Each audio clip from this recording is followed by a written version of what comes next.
that brings me to something I heard you say at the end of tonight's class, the forms class, with the belt being a triangle of mind, body, and spirit.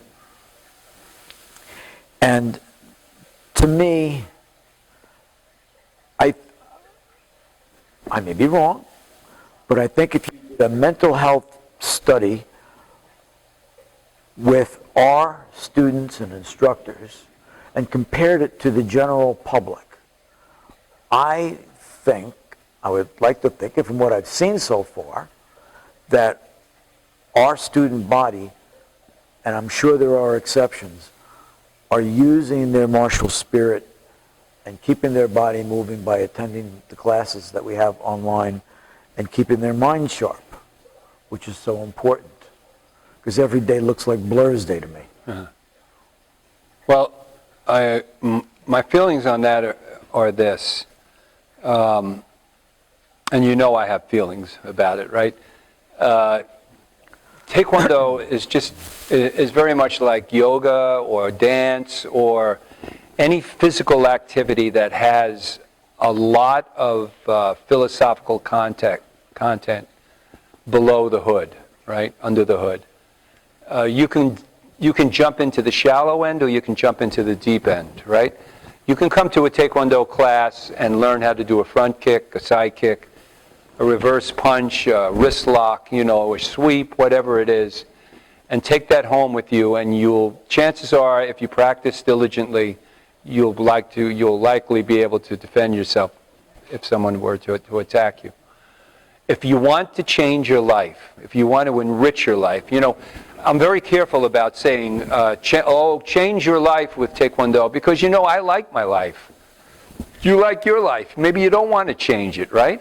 So I prefer to use the semantics of it as saying, enrich your life, right? Because every life can be enriched in some way or another, right? Yes. And so this is one of the reasons why I chose to study Taekwondo or an Asian martial art, is because I do embrace some of the Asian concepts. I think our Western concepts are great, but I think that if I enrich them or enlarge them with some of the Asian concepts, it makes my life even richer, right? And if we think about the tenets of Taekwondo, if we think about, especially right now, perseverance and indomitable spirit, right? Many people have no concept of what they really mean because they're not deep into the concept itself. Indomitable will. Most people would not even know how to spell it, much less live it, At Chosun and in the USTA, we are sincere about what we do. At least I hope most of my students are, right? And nowhere are we more sincere about it than in this era right now, right? We've been given the opportunity to understand what these words mean because we recite them at the end of every class almost every time, right?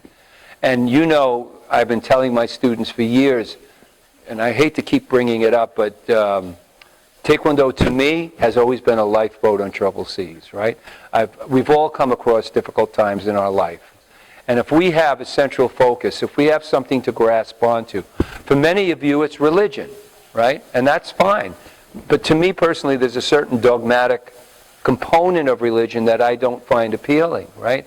But I do find the tenets of Taekwondo and I do find the philosophy of Taekwondo to be rich enough to take the place of that for me personally. And I don't ask all my students to do that. That would be a cult, right? And this is not a cult, right? So by believing in the code of honor of Taekwondo, by jumping into the deep end of it, by embracing many of the Asian philosophies, I think that, yes, this has enriched our students and has helped them, because I think that they take it sincerely, kind of weather the storm of what we're going through right now, easier than it would be if we didn't have it, Yeah. I'm not saying that's a panacea, making everything just fine and dandy and we're jumping around like a fairyland. That's not it at all. We're taking this deadly serious. Yes. We're vigilant. We're trying to be safe, but we have an emotional cushion that I don't think other people have.